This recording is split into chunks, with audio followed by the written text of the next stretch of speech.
Good evening and welcome to day three and the last day of the L2Pro India IPR Career Summit.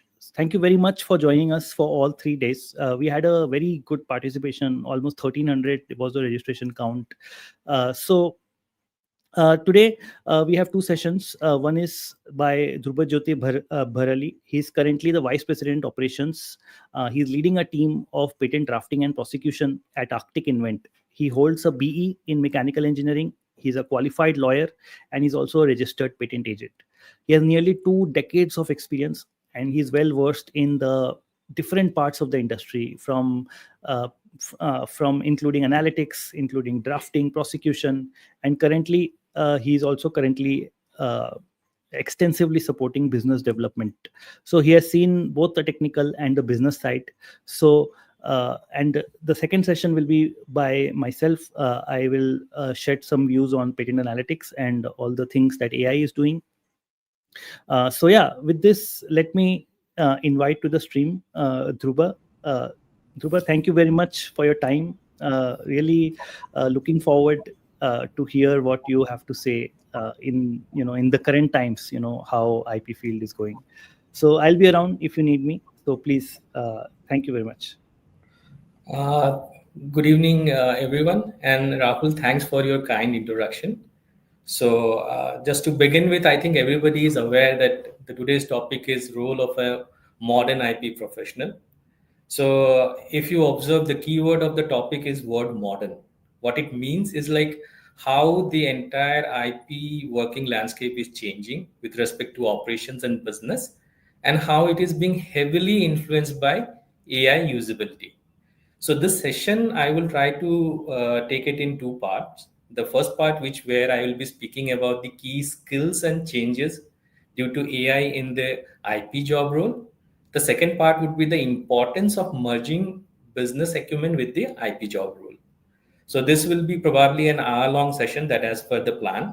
And as I said, I have divided into two parts. The first session would be comparatively a little bit longer, which might take 20 to 25 minutes. And the second session might take a little bit lesser, like 15 to 20 minutes, followed by the question answer session. So to start with the topic, key skill and change due to AI in IP job roles, I would like to discuss first the changes in the IP job role due to AI, and thereafter I would like to discuss the key skills that are required by the professional which are working or aspire to work in the field of IPR. So currently, if you look at how IP is being used or being leveraged, we can look into the major IP components. If I say about what are the main IPR components, that I would like to establish its utility patent, design patent, trademarks, and copyright. We know that there are other IPR components as well as or vertical as well as like trade secret, geographical indication, and so forth. But I will be primarily speaking about utility patents, few things about design patents and trademark and copyrights, because these are the prevalent things which are mainly taken up for the commercialization.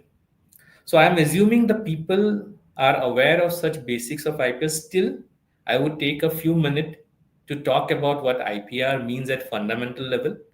So to start with, if I say intellectual property rights, it's a legal protection granted to individual or an organization for their creation, allowing them to exclusively use the right to use, share, or license these assets. So this is what intellectual property right means. If you want to draw an analogy, you can very much draw an analogy with the driving license. Like the way you have the right to drive, you have a driving license. Similarly, if you have created something out of intellect, that will be like intellectual property rights. So as I said, the key aspects are patents. When I say patent means a new or non-obvious invention, including process, machine, manufactured items, compositions of matter, or improvement to any existing invention. Similarly, if I talk about a design patent, it is more or less about the visual appearance and aesthetic features of an object, such as shape, pattern, or color. Now, if I have to talk about trademark, Trademark is a distinctive symbol, word, other identifier used to distinguish goods or services from others in the marketplace. Similarly, the copyright would include original work of authorship, such as literature, music, or art, granting the creator exclusive right to reproduce and for the distribution. So, how are things changing or done in IP industry to leverage AI? So, with respect to that, I will start with utility patents. Being a person who has been mostly worked in the field of patents, I can vouch like what all things are being done or being practiced right now. So, to start with, if I talk about AI tool of doing how things are being done in patents we can break the patent lifecycle into four major categories like analytics, where it comes to searching, then drafting, then filing, and thereafter the prosecution part. And of course, the annuity part comes into picture after the grant of the patent. But if I talk about use of AI in analytics job, that I mean to say that regarding patentability searches, landscape invalidity searches, claim charting, and so forth. Okay, so AI are used extensively now in doing such things as well as preparing deliverables for the said job. For example, people are using AI for understanding the disclosure and prepare the search features, prepare the technical headers for bucketing the patents while doing landscape studies, targeted searching for invalidity, and so forth. Interestingly, search features are nowadays have become an integral part of paid search databases like Patshare and other kind of search databases are already equipped with AI integrated analytics and which have made things much easier for searcher to do. But having said that, everyone need to understand that though AI is used, but there is still a manual check or QC is a must, and people do it because AI can help but won't do the final job as required. In other words, manual QC is very important step for the diligent use of AI. Now, if I talk about how the AI is being used in patent drafting, I would say it helps in identifying how the disclosure is to be read, how to identify novelty, how to identify inventive step, then drafting inspirational or skeleton of the claims, enabling text for drafting patent application, for doing the QC, and so forth. So rather, now if I talk about how the AI is being used for filing, I would say rather AI, it could be said as like how things are automated in filing. So in filing, the AI is being used or the automation is being used for filling the forms, updating and sharing the status of the application in the databases or to the client and so forth. Finally, how AI is being used in prosecution. So, AI is being used in prosecution by understanding the technical know how of the patent in question, how to identify differences between the patents and the patent in question, or that is cited prior art, prepare argument to establish novelty of the invention, and so forth. So, now we can see extensive use of AI in the field of patent, and for almost uh, all the things that I have discussed now is something which I have done hands-on. So now, if I talk about how AI is being used in design patent, I would like to accept it honestly that in our organization things are still being done conventionally, but I'm pretty sure there are few aspects which are already in practice. For example, if I have to use AI can be used for design prior art searches, or you can say do some design FTO searches, in which an AI powered image recognition tool can be employed to search existing design patents and publication of similar design. Secondly, the AI can be used for design classification. For example, we know that there are 32 Locano classification under which you need to classify your product. So looking at the product specification of the design, the AI can help in suggesting which Locano classification it will be applicable for. Thereafter, it can be used for drawing compliances check in order to check like how the orientation, formatting, and details required for the design application has been done. And these things can vary from jurisdiction to jurisdiction. So by using AI, the things can be automated to a certain or to a quite a great extent. Now, if I talk about how AI being used in trademark, I would first would like to say that I am no authority on trademark because I don't do much of trademark hands-on job. But however, I can definitely say that there would be certain aspects which are in use or can be used in doing some trademark work. For example, trademark similarity search, textual or phonetic. AI tool can be used to compare new trademarks with existing registered or applied trademarks, checking for similarity in spelling, pronunciation, meaning, and in order to do the basic trademark similarity search. Second thing which can be done is like image and logo similarity search. AI powered image recognition tool are used or can be used to compare figurative or logo marks with the existing trademark to classify to identify potential conflicts. Thereafter, AI can be used for classification. We know that there is a nice classification under which the goods and services are being, like the trademark is being categorized, and there are 45 classes under which the goods and services can be classified based on their description. So AI can help in doing that classification. Finally, few other things can be also done, like trademark monitoring or watch services, monitor the new filing, registration, and market data to detect possible infringement or similar mark across jurisdiction. And opposition or infringement alerts can be also being used for while doing trademark jobs. So finally, if I talk about copyright, we know that copyright is some original work which is related to literature, music, or something like that. So AI can play a very important role. Indeed, it does. Like for example, nowadays, if people try to put some reel with a background music, and then there is a notice immediately sent to these people that you cannot commercialize because the music is owned by T Series or someone, some entity like that. So similarly, if I talk about the AI implementation, definitely in with respect to copyright, AI can be used for plagiarism detection, in which the AI tool can analyze text, image, code for that matter, because copyright in India is considered under, software codes are considered in copyright in India. So you can, identify similarities with the existing copyrighted work, help detect potential infringement. Similarly, copyright infringement monitoring can be done with the help of AI system, which monitors online platform, including social media or website, to detect unauthorized use of copyrighted content. Further, it can be used for content authentication, like AI algorithm verifies the originality of the content, distinguishing whether it is human created or AI generated to ensure the compliance with the copyright laws. Other things can be automated copyright registration assistance, metadata extraction and analysis, and so forth.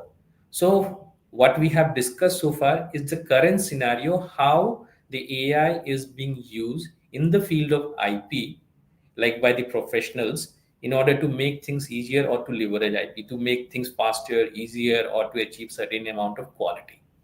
So far we have discussed how AI is being used, or maybe in future how it will be used. Now we will talk about the key skills and key skill set required by the IP professional due to the AI use or the AI implementation. So this could be something which would be applicable for all the people who are already in business, IPR business, or otherwise the people who are willing to join the IPR business. So if I talk about the key skill set that one IP professional needs to have, would be the first thing first is the familiarity with the tool. What it means is like understanding the features, limitation, functionality of AI platform used in AI work. So one definitely need to have the familiarity of the AI tool. It's more than rather than it's a skill, it's a something which is basic know-how one should always have about AI tools. The second thing which could be considered as a key skill set is prompting or input crafting. We all know that what AI prompts mean. So there has been a huge news when the AI came, Open AI first time came. There was a job profession or the vertical where the prompt engineers were quite in demand. So what basically prompting means? So prompting means formulating precise questions or prompt to generate high-end quality AI output. AI output here, it means the answers. As we know that there is a saying, if you know the question very well, you already have 50% of the answer with you. So here, this sentence exactly fits into where it says like prompting is one of the primary or the key aspect one individual should know when it comes to using AI in future. Similarly, the second skill is like decision making. What it means is like determining which AI output are actionable, which require further verification, and which can be disagreed. So it's a like every time you use AI, there will be a point in time when you have to take a decision whether the output which has been given to you is right or wrong. So that decision making ability one should have once, like if he or like she wants to venture into IP field where the AI is disrupting the market, he or she should be very good at making decision. Now, another key aspect which is very important is critical thinking and interpretation. What it means accessing the relevance, reliability, the legal significance of AI generated suggestions. So you can think of something like this. How is decision making different from the critical thinking and interpretation? I would put it in a very simple manner. The critical thinking and interpretation would be the entire process, and the decision making would be the last leg, which will be used in order to use the AI. So definitely one should have the ability to decision making and the ability to critically think and interpret. Now, another interesting feature, like key skill set or like know-how should be there is like bias detection and ethical oversight. What it means exactly is like identifying AI biases in output and ensuring ethical, fair, and legally compliance use. So now the one softer aspect which can be taken into consideration is the human loop in the collaboration. Like this could be another skill set, which means that integrating human expertise into AI workflow to correct error or redefine the result. What does that mean? In other words, what it means is the domain expertise or the know-how of any particular domain, how one, and understands that particular domain well. So last thing, which is pretty much applicable on all industry, is like one should be able to continuously learn and adapt. We know that the world is changing, and in order to keep the pace with evolving AI algorithm, regulatory changes of the IP workflow, one should be very much open to continuous learning and adaptability. So, with this, I would summarize my discussion how one should, verse with skill set in the era of AI in order to, help people to learn, grow, and do more. Along with this, I would, touch upon few basic things. Though I have, extensively spoken about the use of AI, but I want to emphasize on the one fact that basic and fundamental skill set required for IP job or any job would remain the same. What it means is like even though AI is changing the work landscape, few key technical, key skills like technical knowledge, reasoning, attention to detail, and similar abilities are the foremost, are of foremost importance. So how I would like to say is like by adding, you are not exactly taking off any particular skill set. Rather, with the AI coming into business, you need to add another skill set which helps in using AI. So basic fundamental skill set which are there earlier remains the same. So now, if I talk about AI, in my experience, AI has helped in cutting down time for data processing. That's it. Like if I talk about that fundamental level, how AI is using, because it can help you get very precise answer in no time. So if you can write a particular question for which you are seeking answer, you can simply prompt it any OpenAI and it will have the information with you in no time. So if I talk about how it was happening earlier, if you can remember at the time of Google searches, we used to open, browse through various web pages to come to a definite answer. And in order to make that thing validate, we used to go through multiple pages, multiple time, and then used to come to a conclusion. Now, what's happening is like you just put a very relevant question in spite of having so many web page open, it will just lead you to the specific answer. And this time, what has been saved is being, you can say that, is being helped by the AI in order to expedite things or to speed up things. Certainly bots can be also made in order to develop some tools which can take care of the entire task, but AI can assist. It cannot replace the entire job unless and until entire process can be automated. Over time, of course, I know that AI may improve in efficiency, reliability, and trust, and its use might increase. But the responsibility for deciding when and how to use AI output will always rest with the professional. On a lighter note, when I was preparing for the session, I simply asked ChatGPT to create an hour-long talk for me to present today. But to your knowledge, if I had used the same session information, it wouldn't have been any value. Yes, I did use AI, but only for refinement, validation, confirmation of any finding rather than using as it is.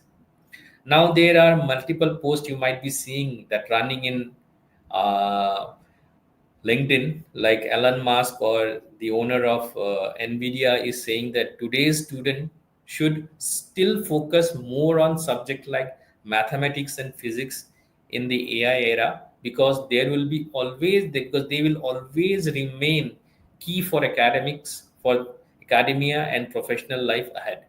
Since I have extensively talked about AI, to particular aspects I will want to highlight or bring into notice.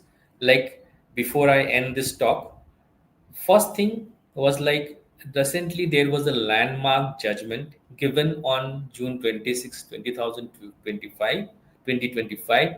The decision was B25322024. It was a Tabas case with the Swiss Federal Administrative Court, which confirmed that an AI system cannot be named as an inventor. This was a landmark judgment which has been recently given on 26th June.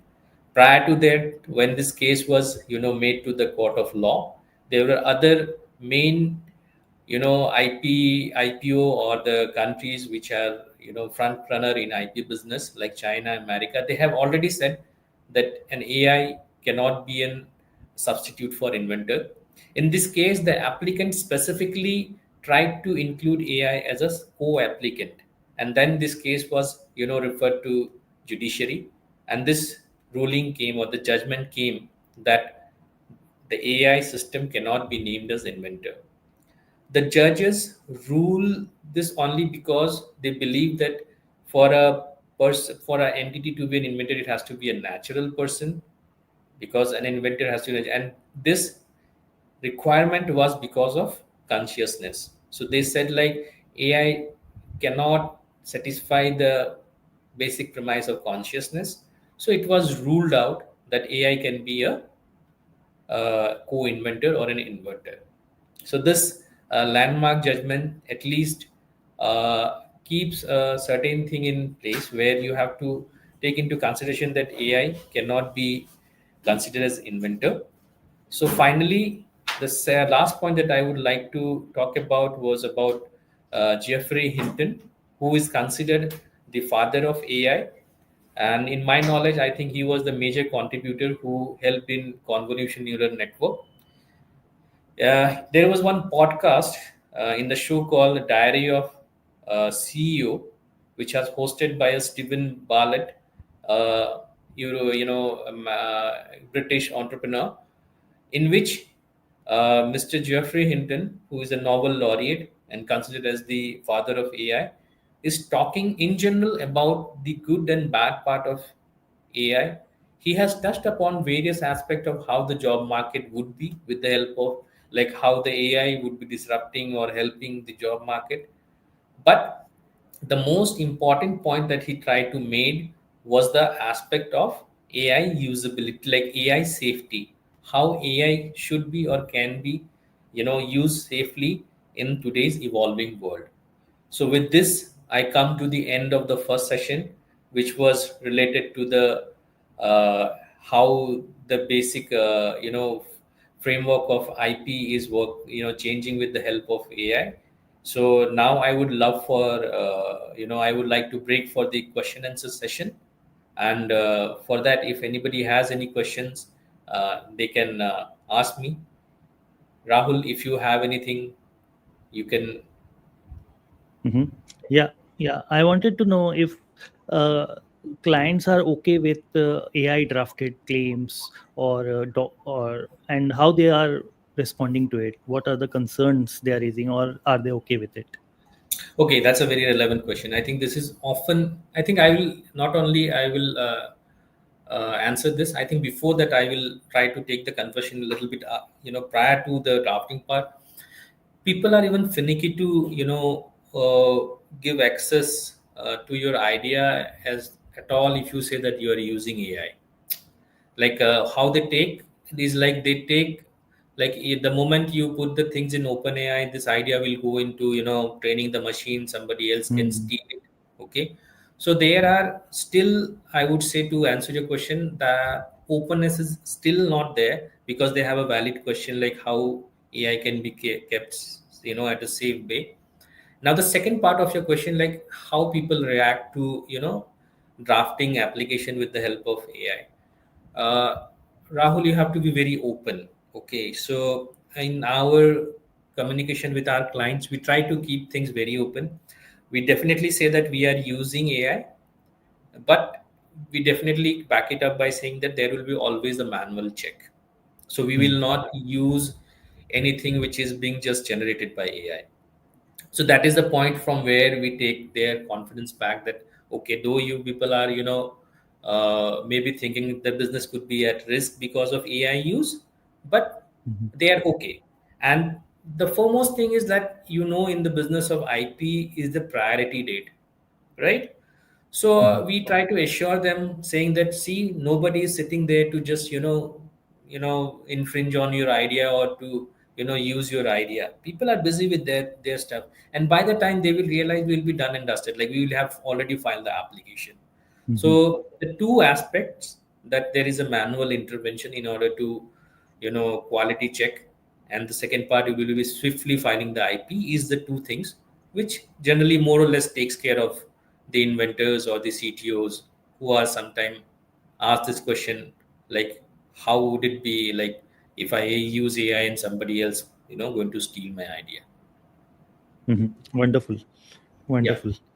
Yeah, these are nuances. So, okay, we have questions from the audience. Sumit Mantri, he is asking, are there any AI tools for patent analytics in area of pharmaceuticals? Uh, Sunit, I think a good question. Okay. I, being a person who is not specifically from the pharmaceutical, it will be difficult for me to answer as of now that any specific tool that I know of in terms of pattern analytics.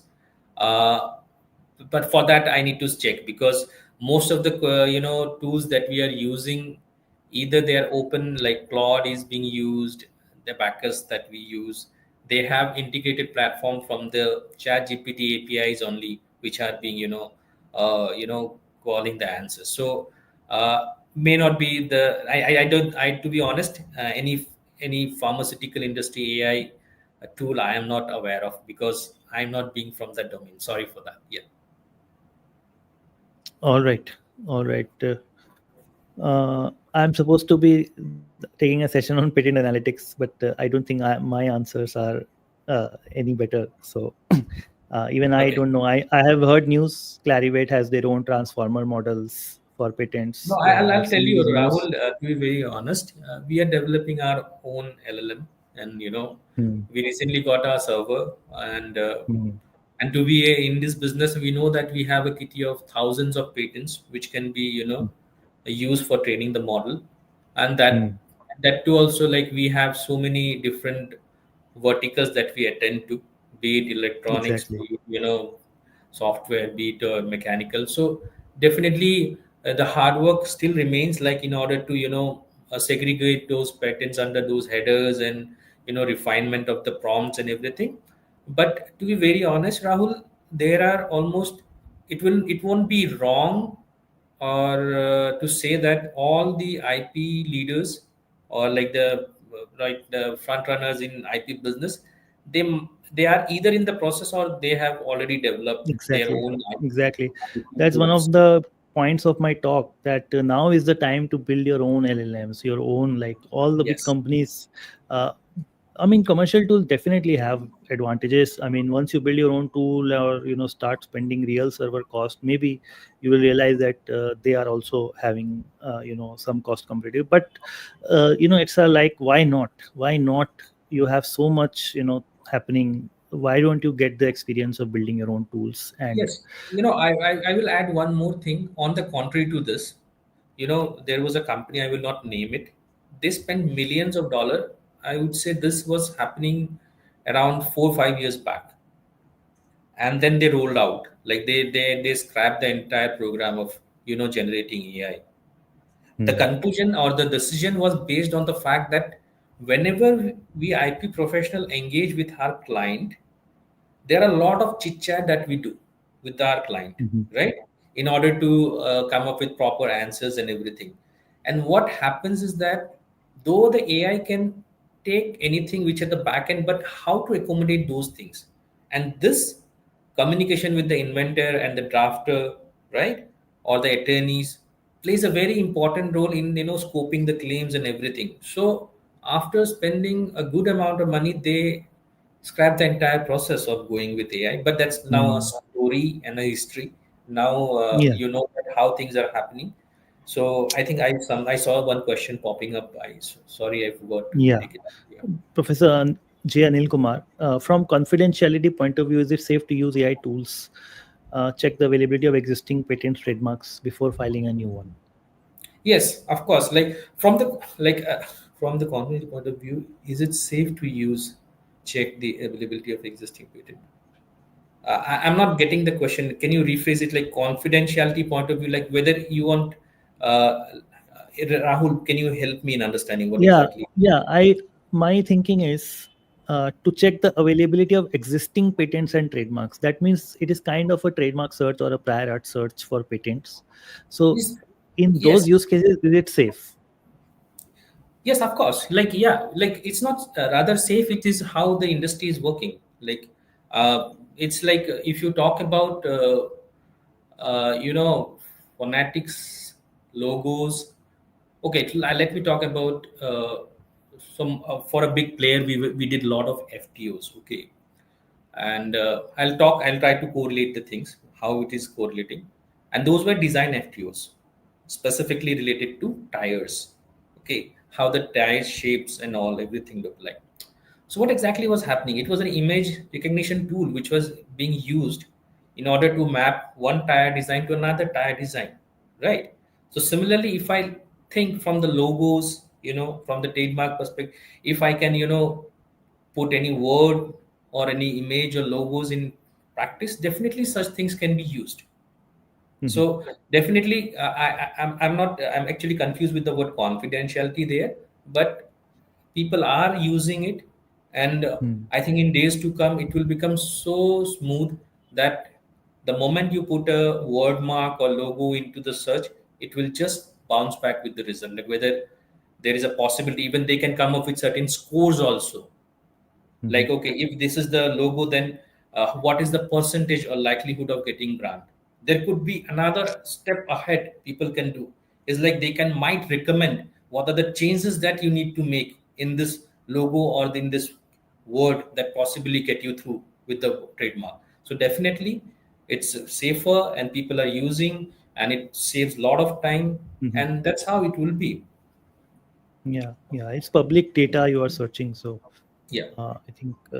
Okay, here's second question, Professor yeah. J. Anil Kumar. For a novice, how easy it is to file a patent on their own or without seeking assistance from patent agents? Okay, Professor Anil ji, I would, definitely answer this question in a at a length. Okay, uh, as a service provider, in a multiple times that we have faced is like a person has come to us with a very badly written patent application, and I am not doubting his know-how or skill set or anything, but if you ask me today, not because of my business, but for the fact of it that if you are filing a patent, it should be granted. I would always recommend you should recommend and go to a expert who can help you in drafting, or if not, at least you should seek some advice from them. Okay, if you are Mhm. not willing to, if there are some monetary constraint or something is there, definitely if you reach out to your friends to friends, if you might be required to go one circle, like if you talk to your friend's friend, definitely somebody would be there who will help you in order to guide like how the patent can be written. And like the word you have used, novice, nobody is novice anymore. Professor Anil, I would try to I will stress on this point, because in today's world, if you are good with prompts, you put a good prompt and you put the disclosure, ask the OpenAI to write a patent application following all the guidelines of an Indian patent office or something like that. It will do a marvelous job, at least to an extent that it will qualify for examination. Mhm. On the legal scope part, how well it has drafted the claim, that will be still remain with expert drafters, prosecutors to comment upon. But if but with today's AI use, I would definitely say that nobody is novice anymore. Any Mhm. person using prompts can come up with a very nice patent draft which might qualify 60 to 70 or 80% of the industry standards. I hope I could answer your question. Yeah, absolutely. They are experienced people. It matters, right? Yeah. Someone who has never drafted before and someone who has drafted hundreds of applications, you know how they can add value. So actually, Professor Anil Kumar, he has one more question. Is it okay to upload probably the follow-on Yes. question from that question? Yes. Upload your Yes. proposed logo. Yeah. I would, uh, I would bring this discussion or this question to the basics of the IP. Okay. Why the logos or the trademarks at the granted at the very first place? Is because of its novel or like it's new, right? So indeed, I would highly recommend you should do this, because if there is any threat to that, it will just open up that okay, there is similar kind of things are existing, and that's an indication that you probably should not go in that ways. Hmm. There are two ways. One way is like if you are an individual person who wants to file some trademark, right? Or there is a professional who is validating whether this trademark would be is new or not. So there are two ways to look at, but irrespective of whether you are the individual who is wanting to validate whether my trademark is new, or a professional who is trying to do the same thing, I would say that you definitely should put those things into as many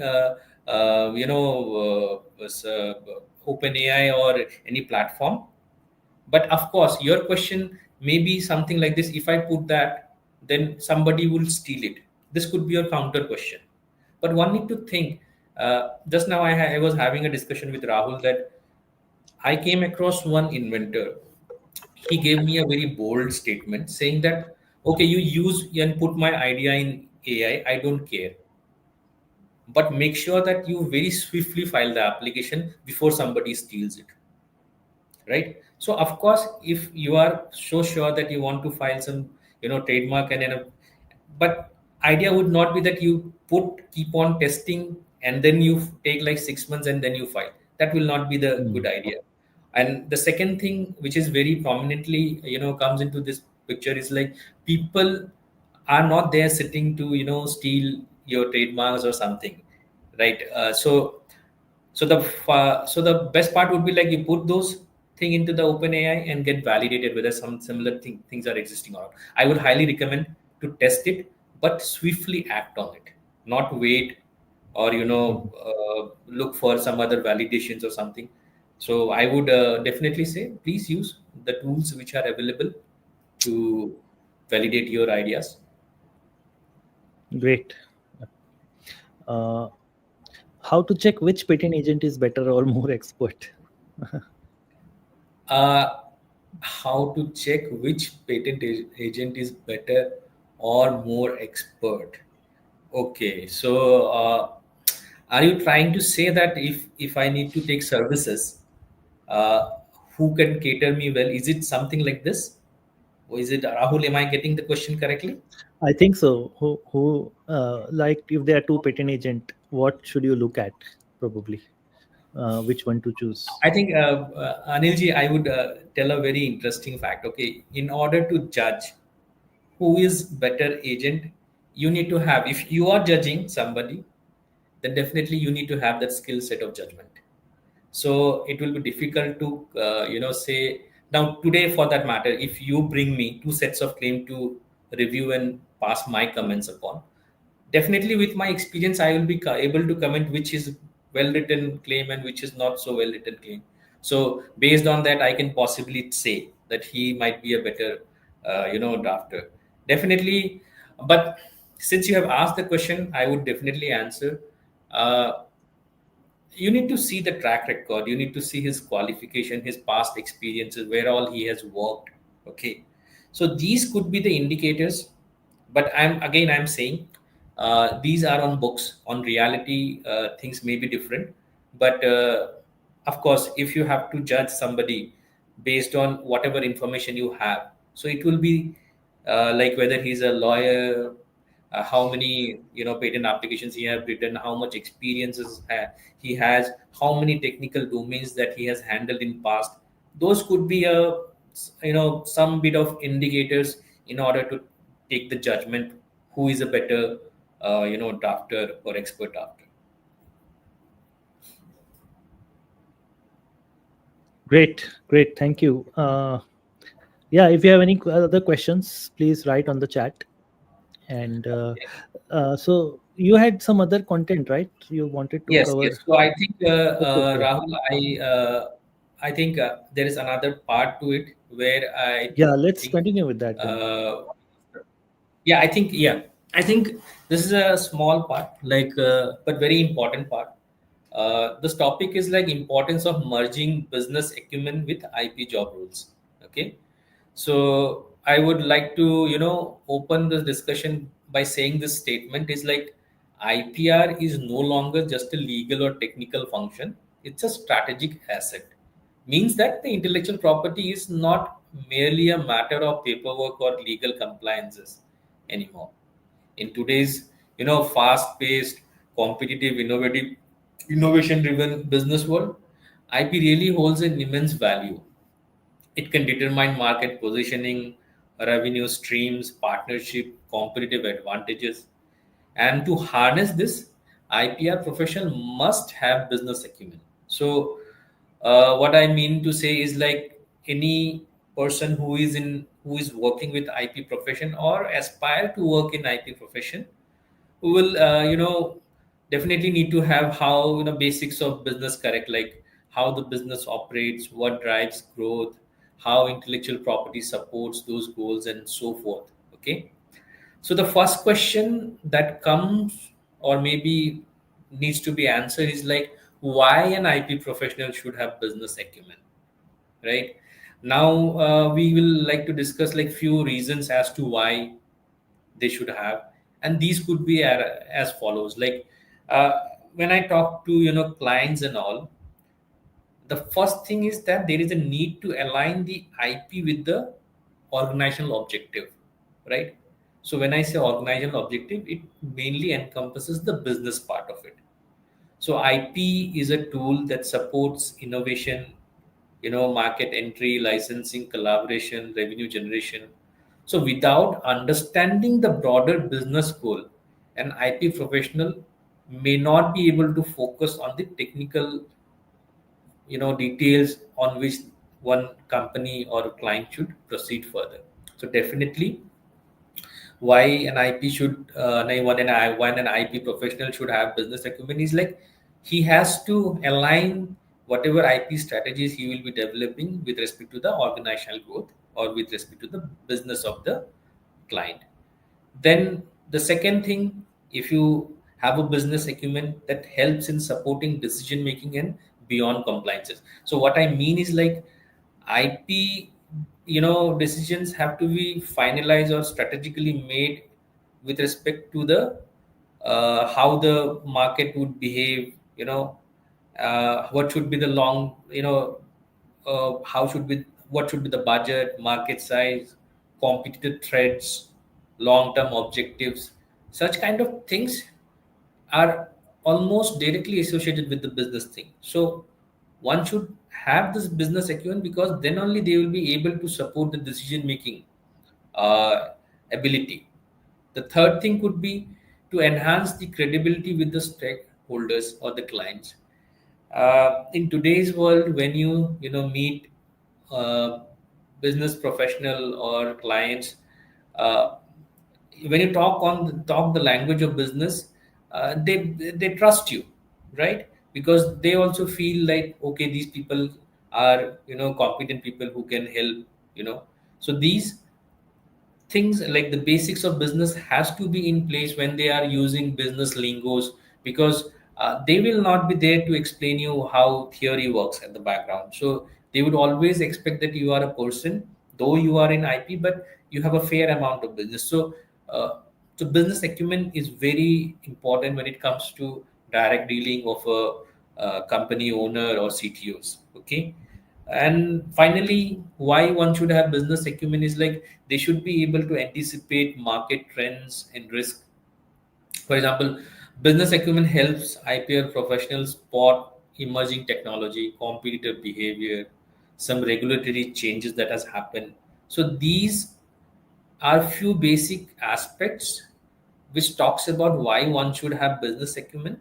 So in short, there are multiple reasons as to why IPR professional should have business acumen, but one should definitely understand that this is in today's world is you can say icing on a cake or add-on to your CV when you can talk the language of business.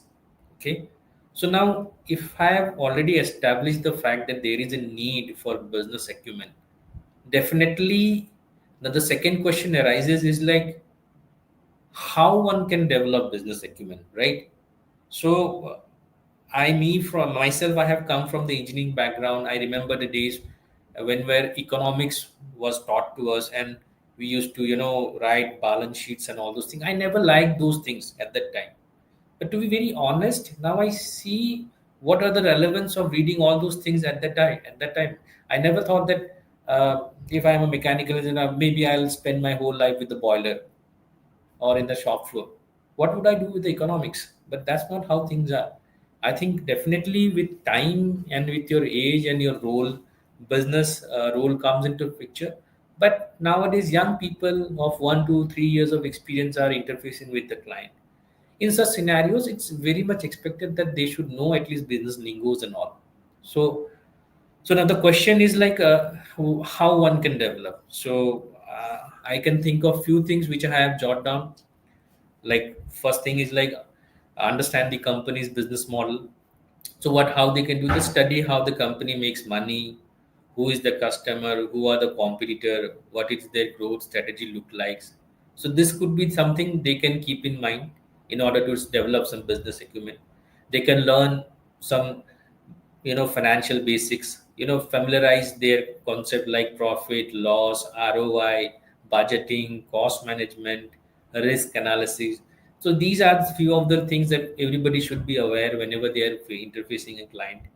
Third thing could be like stay updated on the industry trends. Like you nowadays, spend so much of time on social media. Definitely, once you start, showing your interest in business, then definitely your leads will be related to, how business is doing there, any particular business you're following, what all things are happening with them. So definitely you can have the sense of industry trend in such kind of businesses. Then fourth thing could be like you need to take some certification on course for the business, maybe MBA programs and all that. But these are very subjective to, but very very subjective thing. So, but before, like the way I said in just now, uh, your interest towards any company or any business line, if it's there, and you in social media you spend some time on that, automatically your leads and all will help you in grasping or developing more understanding. And how you can have more business acumen is by networking with business leaders and advisors. Definitely at the very nascent stage you might not have access to such kind of a field, but definitely you will have people in your circle who are into business. Probably you can have a very lighter conversation in order to learn the basics, how the business is being run and all. So definitely by doing that you can have some business acumen. And last but not the least, like you can think from the customer's perspective, like how one innovation can solve a customer problem and such kind of stuff. So such kind of mindset also helps in developing business acumen. So I think I have stressed enough upon why the business acumen is needed and how the business acumen can be acquired. So definitely, once who has this business acumen will have some advantages, like he can have strategic influences, proactive protection, like he will prioritize filing based on market rate, such kind of understanding one has. Like he can make decision in which can be cost effective, which can help in increasing revenue, which can help in mitigating risk, which can help in development of the growth of the business. So long story short, uh, though if you are at the initial stage, the business acumen might not come into play, but definitely at that stage, if you have something, some knowledge about businesses, it will be definitely adding a lot of value as you grow. And with time it will become anyways a must. Like at my age, uh, I should have a fair understanding of how business is being done.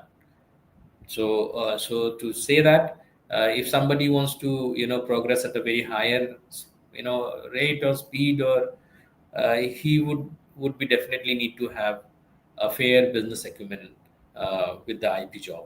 So that's it from my end. And if anybody has any questions, uh, I'm happy to answer. Rahul? Yeah. Let's see. I think one question is there. Suneed is asking. I don't know about that, but maybe you have heard about it. Uh, to be required to get certified as DSCI certified privacy lead assessor. So need I'll be very honest. This thing something is out of my league. Like I haven't. No, I'm no. I'll straight away say no to this. I really don't know what exactly Yeah. is Sorry, the. me neither. Sorry for this.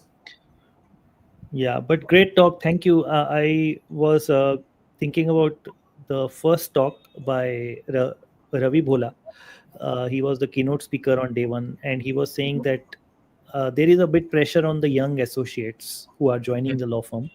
because many things which were a starting point for them are being done by AI, and that is also what uh, you have said, how the young people can already start to accumulate some idea about the business, about who the customers are. So you also mentioned the how part, that how Yes. already you can upskill yourself before you join, because I think that the benchmark to join is becoming higher, because Yeah, many you rudimentary have, work yeah, is being you done have by very AI. rightly pointed out. Yeah, I think here I would like to just stress upon one point. Uh, when I happened to use Chat GPT for the first time, my mind was blown. Like, I thought like, what has come into this market, and For a while I also became very insecure about my job, to be very honest, not for my job per se, like the entire IP Mhm. fraternity, what it will do eventually if somebody, some robot is writing a draft in like 10 minutes, which you take 4 days to Exactly. write, 5 days to write. Okay.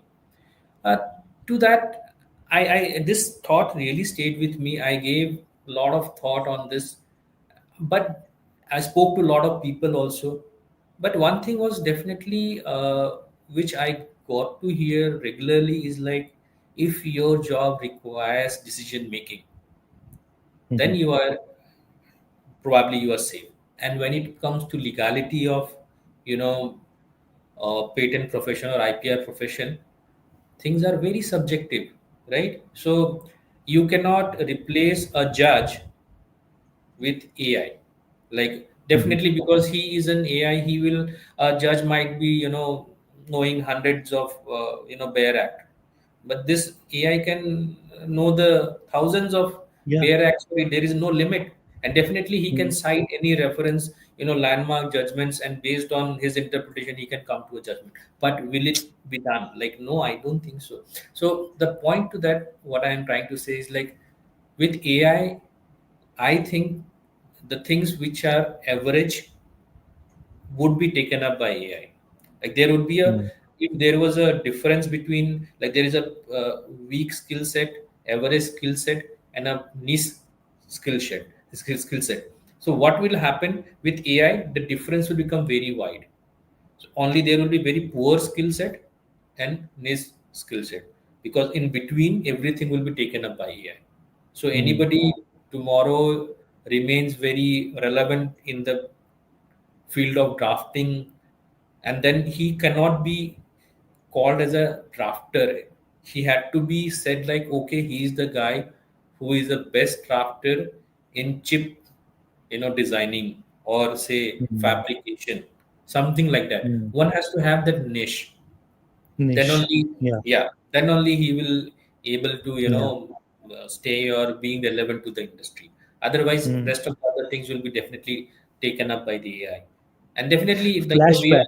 I've seen the trend is like, since things have become efficient, so hiring numbers has also gone down. Mhm. So there are definitely some indications which already you can see in the job market because of AI. And I will not shy away from saying the hard truth that, of course, with AI, Mhm. the number of employment would eventually uh, come down, or it's coming down, Yeah. and then maybe there are a few verticals which might die off because of AI. Yeah. Exactly. A lot of flashbacks from the talk from the keynote talk. So Ravi Bhola, he mentioned that there is a demand for PhDs. Clients are saying that Hmm. I want not just a patent agent who will draft for me. I Yeah. want somebody who has a PhD in the field. So they are demanding that the person is not just a patent agent but has like extraordinary in-depth knowledge about that field. You So are that is you're what just, exactly you were yeah, saying. you just said whatever I said. You are just seconding me. Like just now I Yeah, said yeah, there yeah. has to be niche, right? Niche, The like flashback. somebody who is expert. So that's how it is. I think, yeah. Nowadays, Yeah.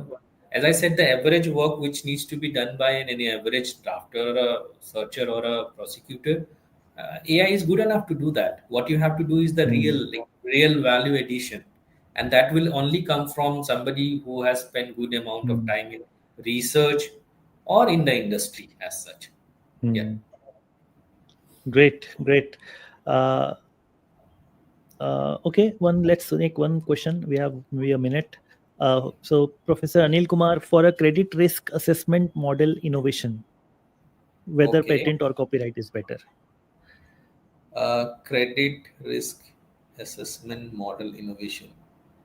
Patent. Of course, it's a utility is something is there. Of course, it is something which qualifies for patent. Definitely, software model that you will build, it will become qualify for the copyright under Indian Copyright Act. So, of course, both the things could be taken up. But primarily, if you talk about the value part, this risk assessment model would be on would be would qualify for patent primarily.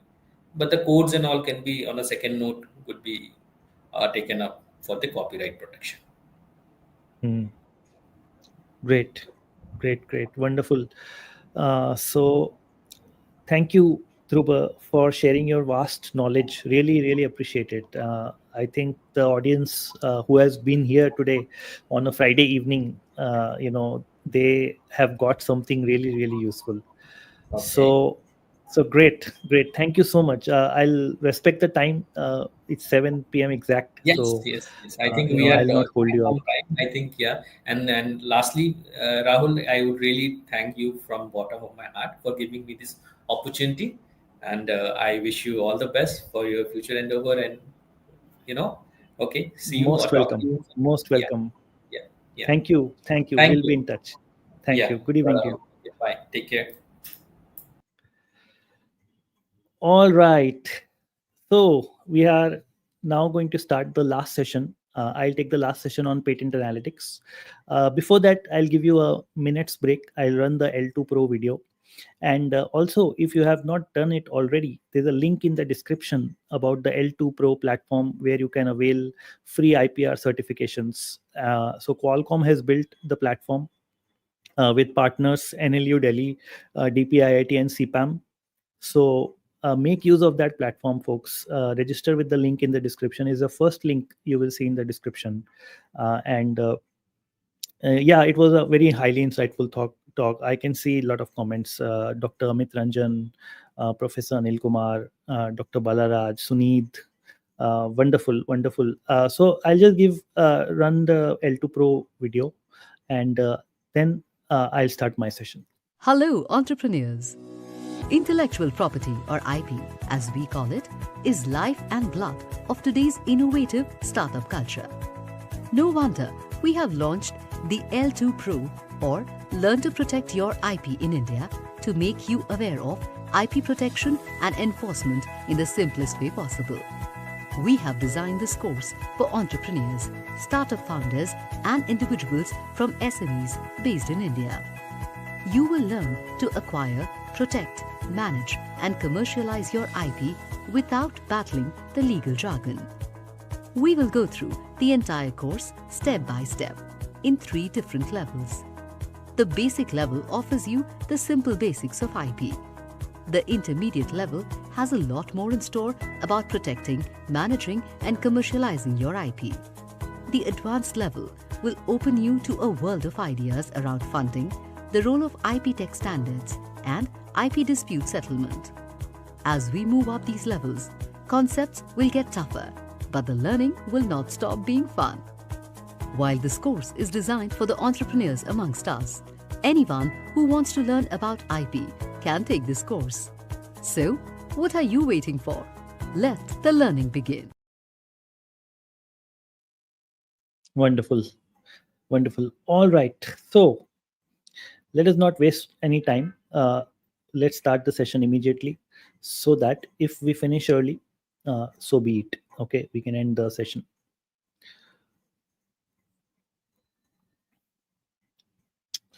All right. So let me share my screen. So yeah, I'm going to talk about patent analytics. So some trends that I have been observing. I was in the field of patent analytics. I did my PhD in the field of patent analytics. I was working on patent value indicators, which are there in the patent data. I worked in Germany in a patent analytics company, patent site, which is now acquired by LexisNexis. I built my own patent analytics platform, IP analytics platform, which had trademarks, designs, copyrights, and patents. So we extensively used the cloud platforms. We had a very massive data warehouse. We used Elasticsearch at that time. It was breathtakingly fast. We used to be able to run queries on 100 million patents in less than a second. So yeah, we had lots of experience. So that platform, IPgram, it was acquired by a company in the UK in 21-22. So we worked. So that's about that time only. At the end of 22, AI came. Since then, I have not been in the field of AI, but I have been, trying to keep up with AI. But things have massively changed since 2021, when we built that application. So I'll try to share two or three important points, and also for you as an audience, what you should focus on, what your students should focus on. I'll also try to mention that. All right. So go like why patent data is so important today, uh, and what are the opportunities and trends that are being seen.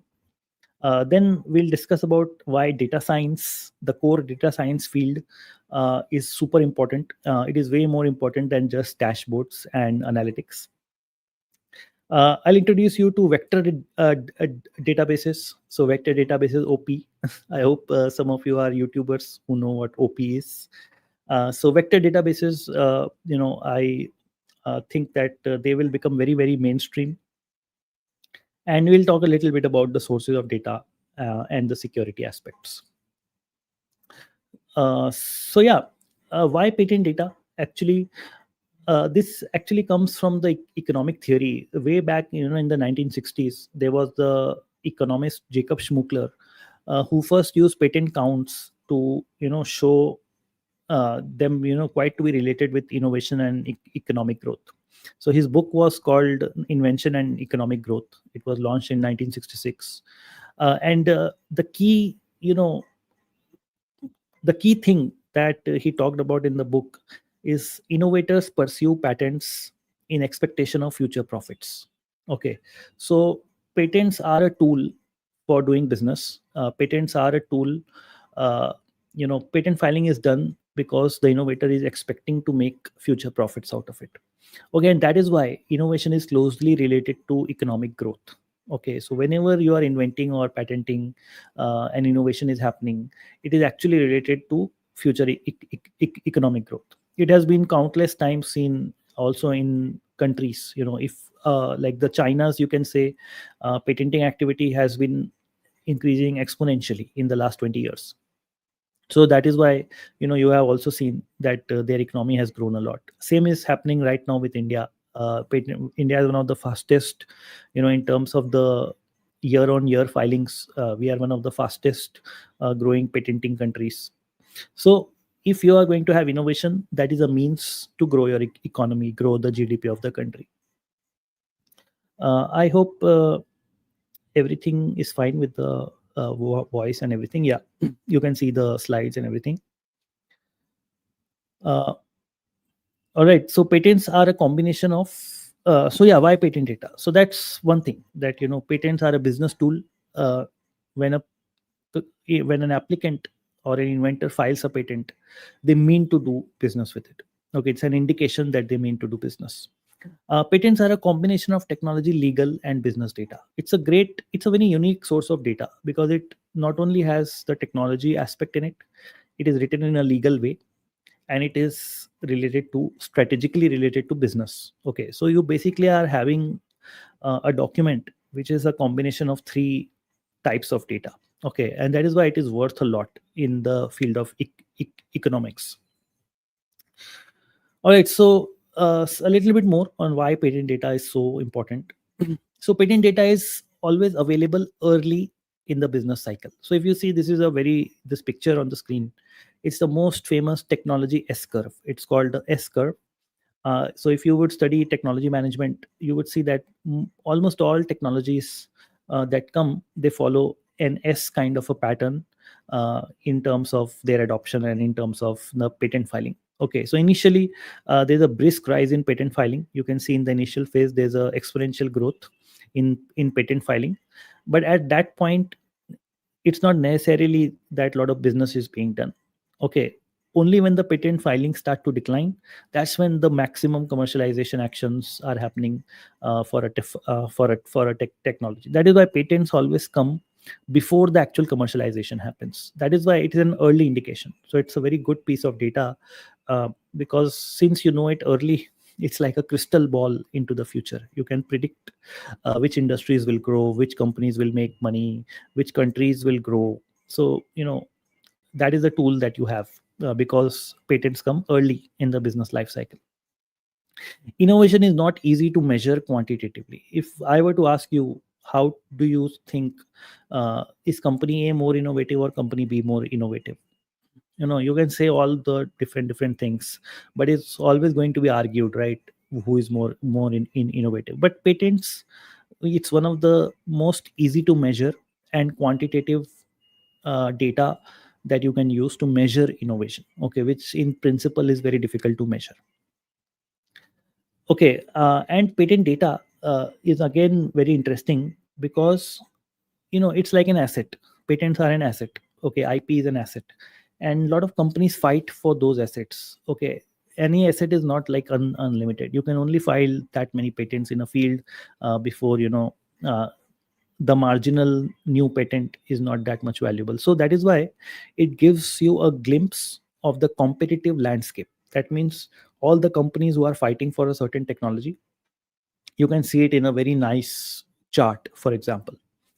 Okay, so that is why patent data gives you an idea of a landscape of the industry. Okay, who are the top players, which are the top countries, which are the most rising technologies. So these kind of competitive landscape of technologies you can get from patent data. All right. So what is the role of a patent analyst? So in principle, this is the role of a patent analyst, to identify high value patents. Okay, there are more than 3.5 million patents that are being filed globally. Okay, so all patents are not that valuable. In fact, there has been some research that 5% of the patent population, they are having 50% of the value of the whole bunch of patents. So like you see in this picture, some inventions are not, they never see a patent application. uh, all patents that are filed are not granted. Okay, some are abandoned in between, and all the patents that are granted are not necessarily high value for the owner. Okay, so the goal of a patent analyst is to look for the wheat, is look for the wheat in the chaff. Okay, to see and identify most important patents. Okay, that is where you need good searching skills. That is why you need good business skills, and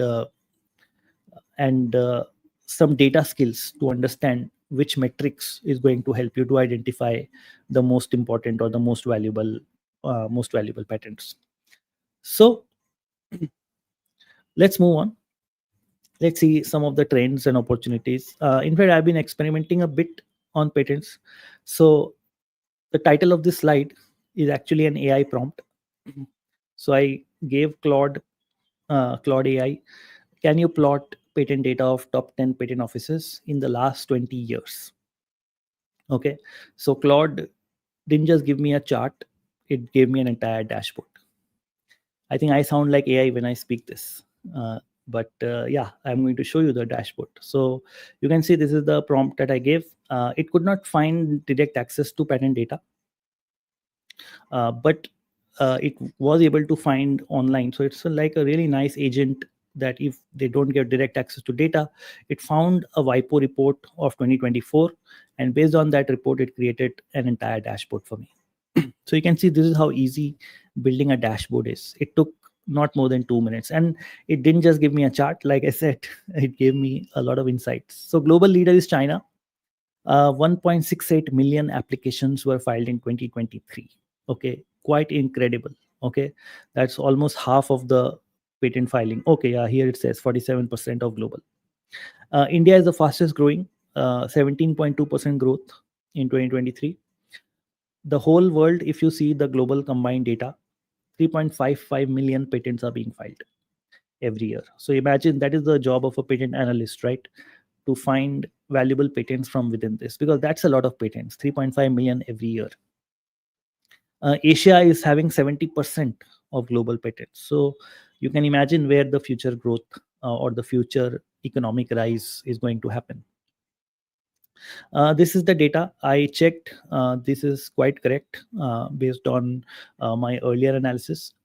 You can see the top countries are China, US, Japan, South Korea, European Patent Office, Germany, India, Canada, UK, and France. So these are the, like, you can say, the top 10 patent offices where maximum filings are happening. Okay, so here also they can see the market share. You can see also in this chart a unique thing that before 2000, Japan was the highest. The yellow line over here. So quite interesting. And also we've seen that since 2000, Japan's economy has not been doing that well, because you can also see that the number of patent filings has declined compared to what they were doing in the 1980s and the 1990s. So yeah, market share, and then some key insights. China's dominance. Okay, they surpassed the US in 2011, and now they are filing almost 3x more patents. Okay, Asia is 70% of worldwide grants. Okay, so 56% it was 10 years ago. India is rising double-digit growth. Technology focus, computer technology and AI, they are the fastest growing category. Samsung is the leading patent filer in the world, followed by Huawei and Qualcomm. So you can imagine which industries are growing also by seeing which companies are filing the most patents. And let me zoom it a bit so you can see. Probably you were not able to see earlier. And regional shift, traditional leaders Japan and Europe have seen their shares decline while Asia rises. Right? So this is what AI is able to do in 2 minutes. Okay, so earlier you needed some people who could use some Power BI or data studio kind of tools. Of course, I gave it some very clean data. I had data from earlier, from one of my from IPgram actually, which was quite clean data. So that is what my point is, that building the dashboard itself is no longer a great core competency. But the background data, the core data science part, is going to be is becoming more important. Right. So let's get back to the slides. Okay, I see a question. Let me see. Purnima Chandran, if I can answer it. I don't know if I can. Like I said, I have not been in this field for several years.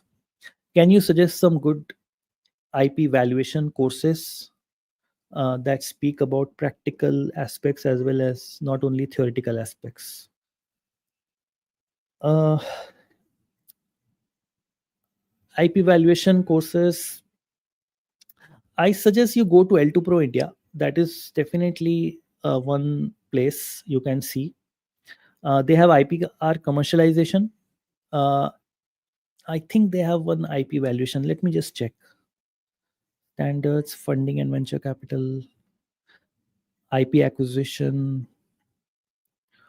Okay, not specifically valuation, but I would suggest you go to EPO Academy. Okay, EPO Academy. You will definitely find some valuation courses over there. So practical aspects also, I think you will find, because other than data aspects, there are cost based method, there's market based method. Okay, and there was a third kind of method, cost based, market based, and some other kind of valuation methods. So yeah, EPO Academy, I would say you should check out. L2Pro platform you should check out, and also you should go to WIPO if there are any courses. But I think EPO Academy would be good for you. Can you suggest any good open source AI based search databases that work for life sciences and biotech patents? Mm, I I I don't think I have a very good answer. I can suggest you try Google Patents and lens.org. So LENS lens.org. I know that Google Patents has some search for chemical molecules, so you can search there. Otherwise, check lens.org, or just search online. If you can find some open source. So all right, let's continue the talk.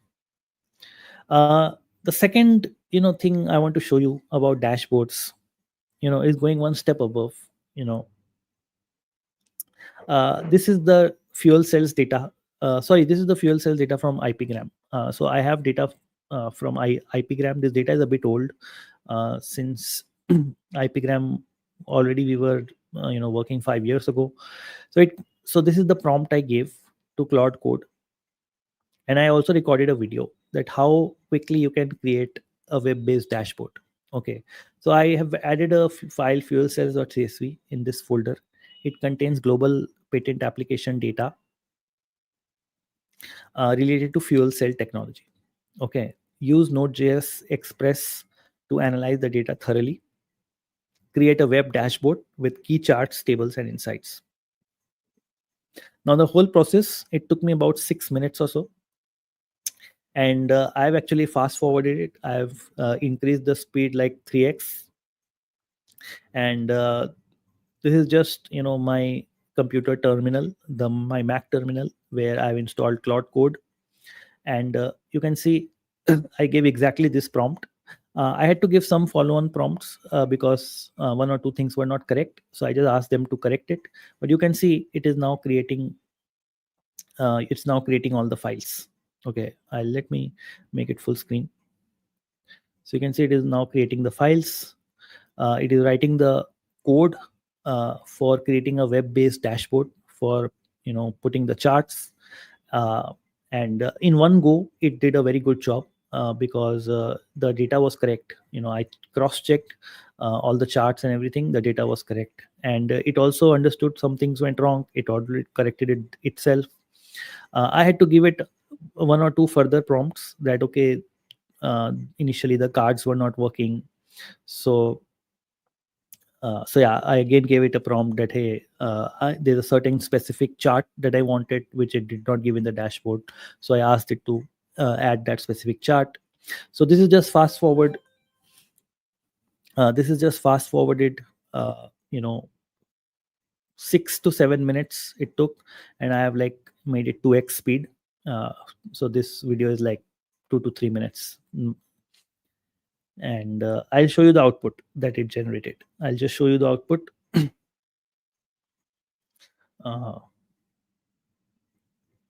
Yeah, sometimes I had to enter give it some permissions to run the code, and you'll see. And yeah, finally I had to give like one or two more prompts, but these were simple prompts that okay, this is not working or that is not working. And I'll show you what it finally created. Let me share this tab. So this is the tab that I'm showing you. This is what it created. Okay, so this CSV file had 500,000 records. So 500,000 records is not that little. It's a good amount of records. There were 120,000 patent applications, and it was related to fuel cells. Okay, so you can see it shows the country and publications. These are all correct. I have cross-checked it. Initially did not give top 10 applicants in this kind of a chart, so I asked it to add that. I asked it also to give the top technology fields. You can see which field of technology these fuel cell patents were in. There was some patent strength values there, and here it gives the top applicants and also the countries where they are filing a lot of patents. And these are the unique patents. You can see how many. So Toyota had almost like 10% market share of all the patents in the fuel cell technology. So really interesting, right? So again, this was 6 to 7 minutes job, and AI could spin up a dashboard. So again, my point, with this two examples is that dashboards itself, just doing stuff on Power BI or creating charts, it's been quite it will be automated. Okay, it will no longer be the biggest core competency. And I feel that if you are a young researcher or if you are a faculty teaching your students, core data science is coming to the fore.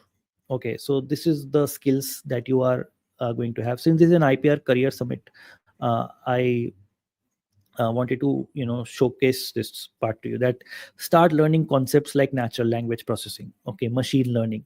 Okay, you can start with the basics, just like what is tokenization, what is TF-IDF algorithm, what is cosine similarity, what is limitation, stop word, these kind of words of NLP. And you should learn some basic Python. Okay, even that is not needed nowadays, because AI can write Python code flawlessly. But you can test all these concepts of them, of machine learning on your own. Okay, or concept of natural language processing on your own.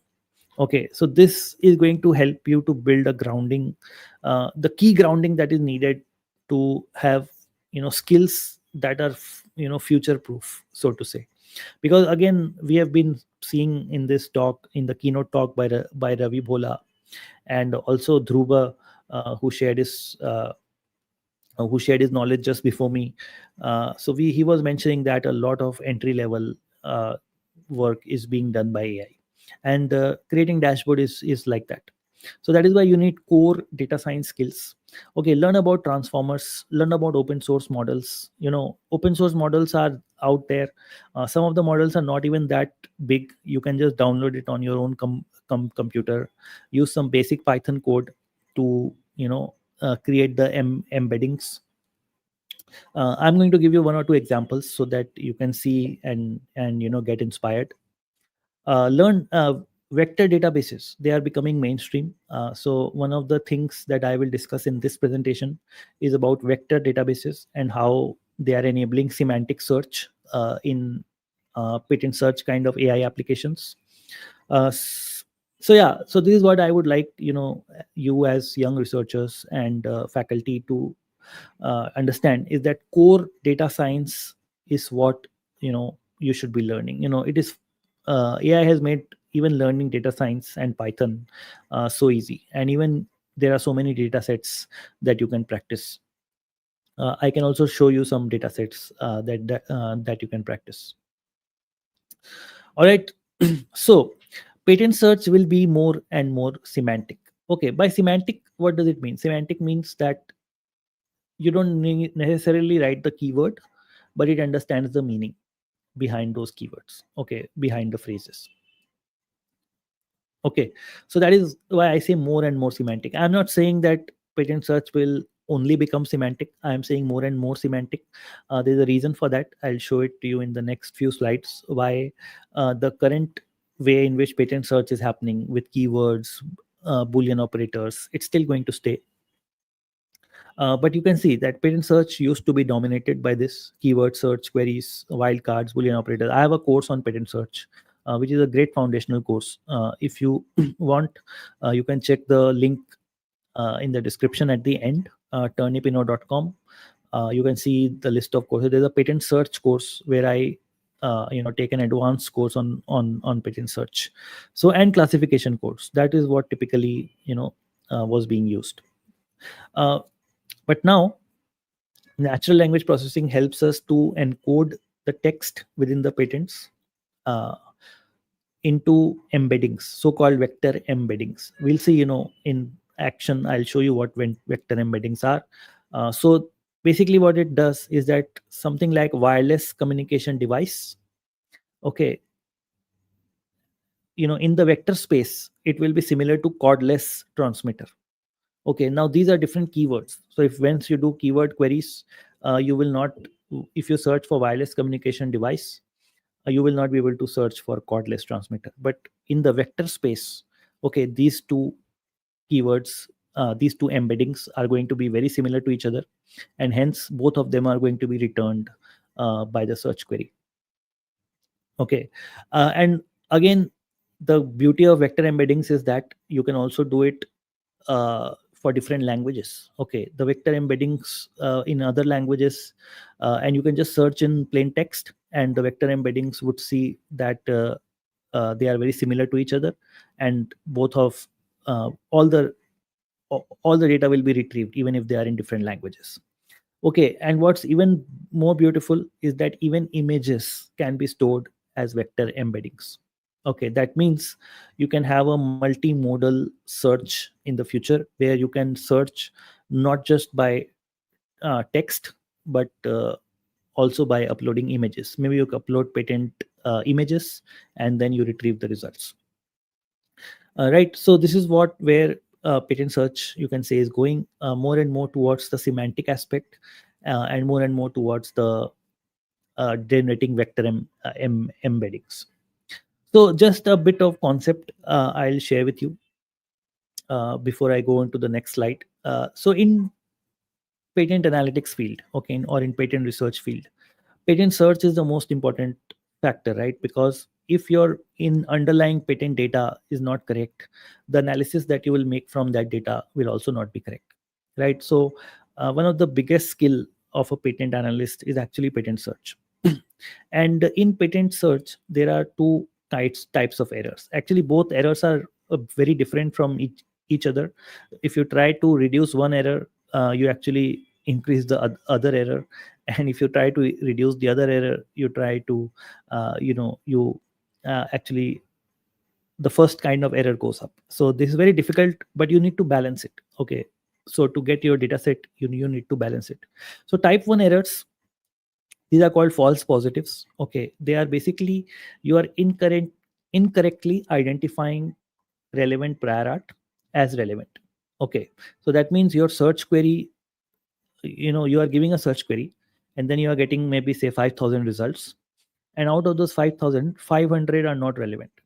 Okay, that means uh, you have got 5,000 patents, but only say 4,000 or 4,500 are the correct, are relevant to your technology. So that means it has low precision. That is false positives. Okay, you are identifying incorrectly some prior art, and they are appearing in your search results. So once you build your analytics based on that 5,000 patents, and 500 patents will not be the correct ones, obviously there'll be errors in your analysis. Okay, and then there's a type 2 error which is called false negative. Basically it is failing to identify relevant prior art. Okay, that is low recall. Okay, in natural language processing, it's called precision and recall. So precision basically means how accurate is your search, how accurate is your search results. Okay, and recall is how well are you getting your search responses. Okay, uh, you know how much you are covering and how much you are not losing out. Suppose your search query returned 5,000 results, but there were some 2,000 more patents in the whole database which were relevant to your search in reality. Then you have actually missed out 2,000 patents. Okay, that is where you can say the recall is low. Okay, so that is why precision and recall, these are the guiding posts, you can say, of any kind of search, not just patent search, but any kind of search. And these are the most important metrics, you can say, in natural language processing or in search applications. So now what is the impact of this? Okay, what is the impact of this on the current way, the keyword way, which is the method that is being used? You have high precision. Actually, it's a very good thing. That is why I say that semantic search will increase, but it's not going to remove keyword search completely. Because if you use the right keywords, which a good patent analyst will do, okay, if you have knowledge about the certain industry, you also know the synonyms. Okay, you will know that wireless communication device and cordless transmitter are the same, or a battery or an energy storage device are the same. So that is why with the correct keywords, you can have a high precision, but always you will suffer with low recall. Okay, even if you have good keywords, you might miss out patents where the patent has been drafted in a way that it doesn't have those keywords. Okay, but it's still related to the same technology. Okay, so that's why you might suffer with low recall. You might miss out thousands of patents which were supposed to be written in your search query. Okay, so but the fact that if your precision is high, you have narrow queries and there is legal certainty. So all the patents that you have retrieved, they are correct. Okay, that is the idea behind keyword search. But enter vector search. Okay, now it has precision is moderate because it will also get you a lot more patterns. That is why the recall is high. Okay, because it is able to understand synonyms, it is able to understand relationships between text and the real meaning behind the keywords. Okay, not just the keywords themselves, but the real meaning behind the keywords. That is why it is good for prior art search, exploratory landscape, or multilingual search. It can also search in images, it can also search in say patents in other languages. So as soon as you have widened your search in other areas, obviously the recall will be higher. You will get more relevant patents in your search results. But as soon as you get more relevant in your more relevant patents in your search results, uh, your precision will take a hit. Okay, it will stop being high anymore, but it may be moderate. So that is why nowadays or in the future it might be the hybrid way. Okay, so the vector search is going to become more and more mainstream because nobody wants to type so many boolean operators, wildcards, and all the field operators. But instead, hybrid might be the way to go, where both precision and recall are balanced. So, for example, in this case, it would be like you do a vector search with a you do a semantic search by just entering a phrase, but then you say that this keyword must exist. Okay, like if you say that there's some polymer batteries, okay, and the lithium word must be there. Okay, then it's kind of both semantic search as well as keyword search. So yeah, now I'll show you the say how it impacts patent analytics reports. So essentially, there are 4 types of patent analytics reports. Okay, if you are working in this field, you will kind of work on 4 kind of reports approximately. Okay, I'm trying to categorize them so you understand it. The one is the top, you can see, is the regional innovation report. Okay, this is basically a very broad level of doing technology research in certain regions, like in Asia or in certain countries. So here, patent search is not the most important skill because you will likely be working with a big data set, and that means there will be high recall. You need high recall to get all the patents that might be relevant. You will obviously compromise a little bit on precision, but you will need a big data set to work on that. So that is why macro level report, that is why you need a big data set and hence higher recall. After regional innovation report, there might be industry report. For example, if I did do a report on, say, tractors, okay, in the field of heavy earth moving equipment, not tractors, let's say heavy earth moving equipment like excavators, tractors, all kinds of these heavy earth moving equipment. So that is an industry report. Okay, here the patent search will need to be tuned a little bit more. Okay, it cannot be very wide. It is still, but it's still not that narrow. Okay, it's still, you're doing search at the industry level. Then comes technology specific, that I search only patents related to blockchain. Okay, that is very, very precise search. Okay, and then finally is a very accurate prior art search or a freedom to operate search. These kind of searches, when a patent analyst does, you need high precision. Okay, that is where you might need keywords, you might need exact CPC classes to get the results.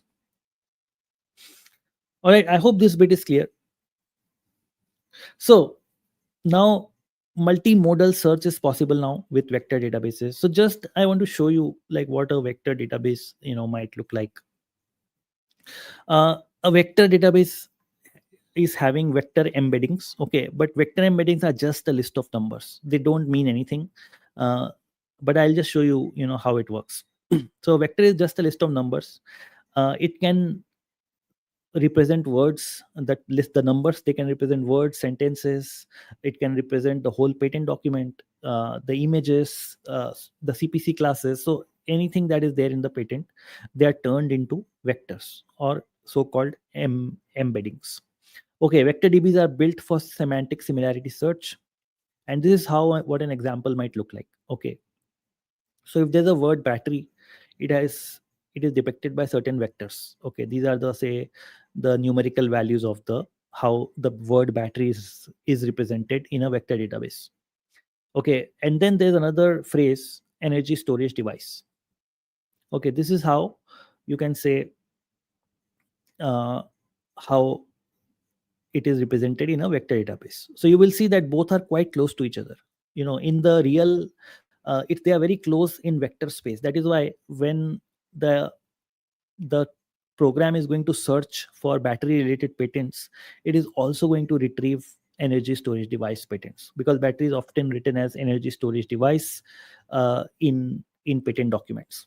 Okay, and you can see the numbers, the numerical values are quite close to each other, so it will perform some kind of a similarity search, approximate nearest neighbor algorithm, or some kind of cosine similarity, and you will see that both these uh, word and the phrases are going to be returned. So this is what I mean by a vector database. A vector database is a system built to store billions of such vectors. Okay, you can run it on the entire 100 million patent document, which is, if you have raw data of all the patents, and then it's actually quite efficient to search numbers. Okay, searching numbers in a database is much easier than searching complex text. Okay, so once you represent all the patents, all the keywords, phrases, images in these kind of vectors, it's actually easier to find which patents are the closest, or which vector space are very, very close to each other. So quickly finding nearest neighbor. So now I actually experimented with it just a couple of days ago. I experimented with it. So I will show you how it looks like, how you could possibly think of doing it. So this is my Google Cloud platform. Okay, and this is BigQuery. So I created a BigQuery data set, and I experimented by creating vectors out of a design registration. Okay, so it's one of our project. If it succeeds, we will launch an AI image search for doing design prior art search, which we are working on. But you can see that. Let me. So this is the name of the model. We are using Google's, say, Vertex AI. So it is the name of the model. So multi-modal embedding, something like that. And it has 512 dimensions. So these are the embedding dimensions. So that means one image is going to be represented by 512 this kind of numerical values, which is a lot. Okay. And it's associated with an image. I'm not able to show you the image, but it is related. It's all these vectors, they are related to an image. Okay, that image is of a kneecap which is filed for a design registration. And when I asked Google Vertex AI, can you describe these numbers in plain text to me, so it gave me very good answers, like it's cylindrical. So a kneecap is cylindrical. It understood that it's cylindrical. It had lines, the way it was depicted. So all these different attributes of that design is being captured by this vector database. So I think that it is relatively easy way for companies to start building their own vector databases and have in-house, you can say, on-prem patent analytics tools. All right. So I hope I have been able to give you not just some kind of also visually some appreciation of how it might work in the future. So sources of patent data. So obviously there are free databases. Still, I think they are going to be there. So eSpaceNet, Google Patents, Lens.org, which I just mentioned. These are great for idea validation. So if you are in the early stage of inventing, you can look up patents. You can look up the legal status. They have very good coverage. 100+ countries is no joke. But they lack analytics. They lack many other features. They have basically they have been built on raw data, so they don't have that many data quality improvements that commercial databases have been able to do. So I think that these are really good tools, but if you are a very a serious IP professional, these tools can be a bit frustrating because they don't have that much incentive to give you new features or add new things. So that's where commercial databases come in. Derwent, Clarivate, LexisNexis, Patseer, PatSnap. The subscription cost can be very significant, but then if you build an on-prem solution, that can also cost you a lot. Significant data quality improvement. So they have been improving their data quality for decades. That is the important part. So they have harmonized the applicant names. They have improved claim text. Some vendors like Derwent, they have written abstracts in simple English language rather than very difficult, pedantic kind of patent language. And yeah, they have many features. You can save your data sets, you can collaborate with others. So it's like a lot of features. And possibly there are some vendors who claim they have more than 120 countries, so they have actually been able to get data from individual countries separately, which probably the free tools don't have. And many of them have semantic search inbuilt. Pat Sear had semantic search even before the advent of AI, so to say. But nowadays, I think it is quite a leader in AI related prior art searches with very good quality data. So all these things mean a lot. These are probably worth spending, because if you end up building your own tools, it takes time, it takes money, and also you may not be able to do it with exactly that level of quality which they have been able to do, say, for last 20 years or so. Okay, but this is basically my point of this talk, that I think that raw patent databases, they are going to make a comeback. They are going to be adopted by many companies, also because of security issues, because I think data ownership is becoming a topic of discussion. We don't know what is happening, how the model is using our data, and it is invention and sensitive data. So the companies are a bit wary of sharing just about anything with any public AI models or these popular AI models. So some examples are, these are usually in raw files. So you will see JSON, SQL, or even PDF files. Individual patent offices have it in PDF format. You require programming skills and really, really good data management skills. So you need really good developers. But you have complete flexibility. Okay, that is the important part of this. You have flexibility, you can build, there are no limitations. But of course, if you decide to upload it on the cloud platforms, the costs might escalate at that scale. But maybe if you have, you invest in your own servers, you can maybe reduce your cost long term. The coverage varies, so you might have to accumulate data from different sources and build a comprehensive data sets. But the good thing is that you have full control over this data. You have flexibility. You can enhance this data using public open source models. So you can search. There are many public open source models. One of the most popular I've seen is this Patents BERT A. So basically, you can say it's a deep NLP based hybrid model for patent distance and classification. So I think it's based on the sentence transformers. So all the things are written here, how you can use this model. It's open source. You need basic Python to turn your sentences of your patent document into vector embeddings. Then you store the vectors in your own database, and then make use of it. So yeah, you can search Google, Kaggle, Hugging Face for patent related models, and just experiment with a small data set and see, at least build a culture before you build a full-fledged application. So I think many companies, they are building their own LLMs, their own transformer based models, because the foundation model may not be fine-tuned for patents, because in a patent, one sentence can be even 200 words. Like a claim is like a very, very long sentence, and sometimes the foundation models with popular AI services, they are not able to cater to that. So many companies are fine-tuning their own models to cater to patent data per se.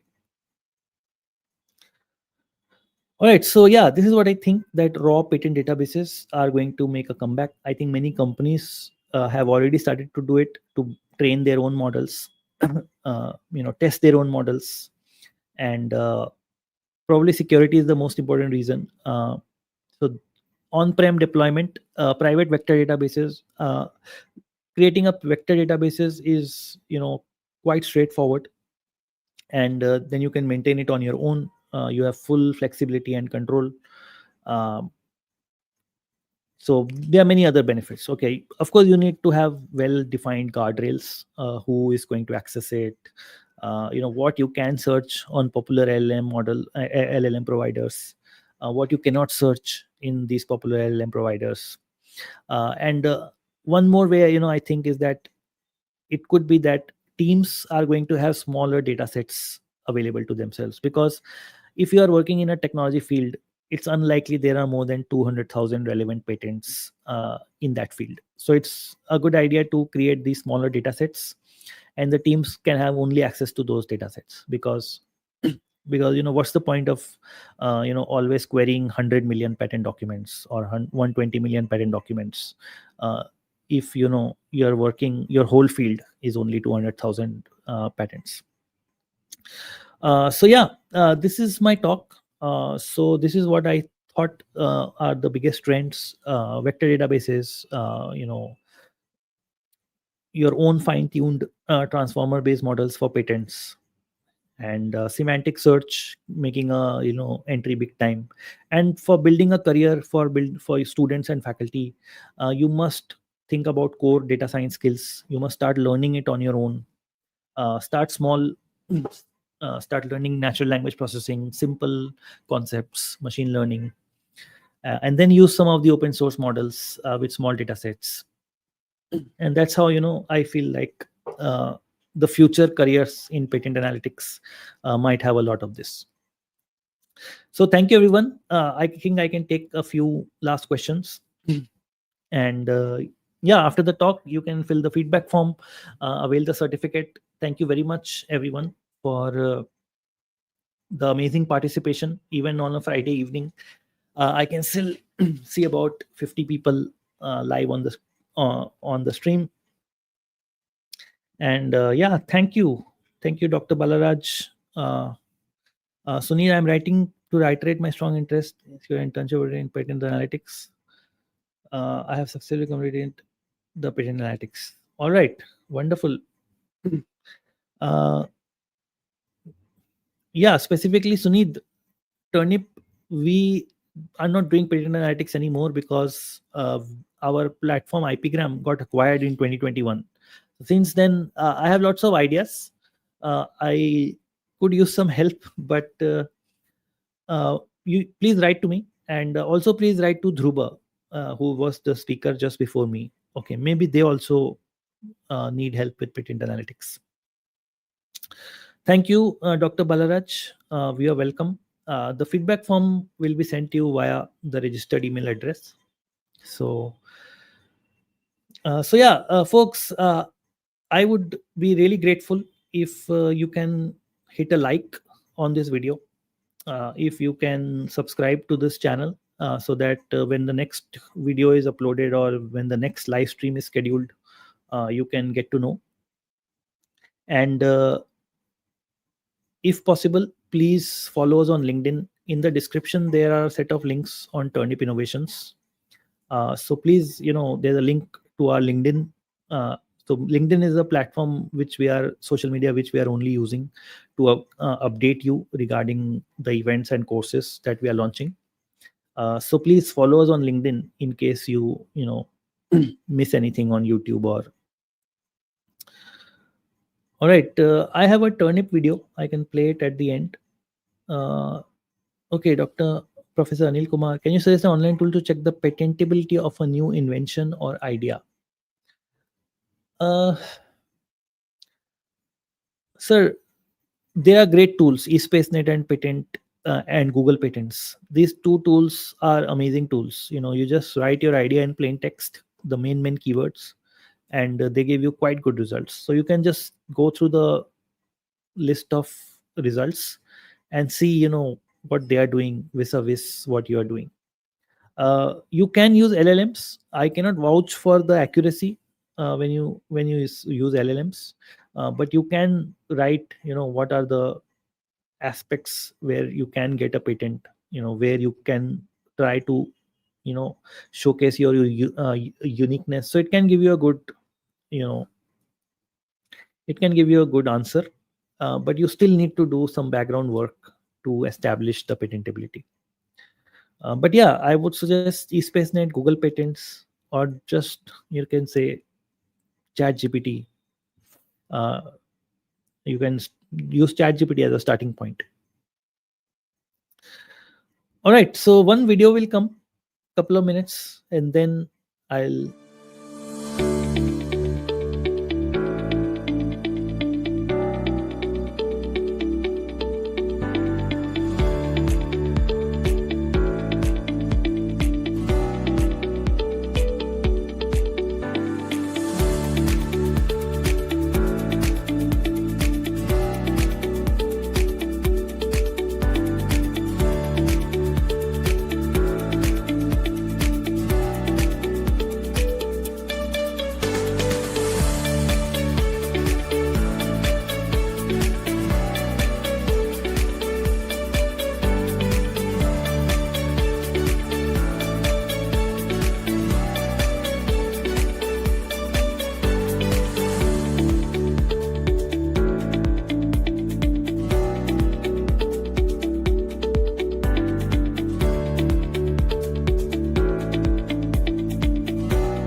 All right, all right. Thank you everyone for this. Was a video from IMC 2024. So last year we were at India Mobile Congress, where Prime Minister Modi ji came, and he was walking near our stall. And this year again we are going there. So 2025 India Mobile Congress, which starts 8th of October, we'll be in Delhi. So if you are in that region, you can visit India Mobile Congress. It's a very massive conference, and there's technology and innovation all around. So it's a great conference. Professor Anil Kumar, I would suggest that you take some help from a patent agent. Discuss with them how you should go about it, because this is the true thing that Dhruba also said, that they are very experienced and they are knowing how to extract information from the inventor. So yeah, that's what I would suggest. Of course you should make your own efforts. Sanmati, okay, she has already asked this question, I think, earlier. How to download certificate? Don't worry, check your email. With your registered email address, you can get a certificate. Make sure it's verified.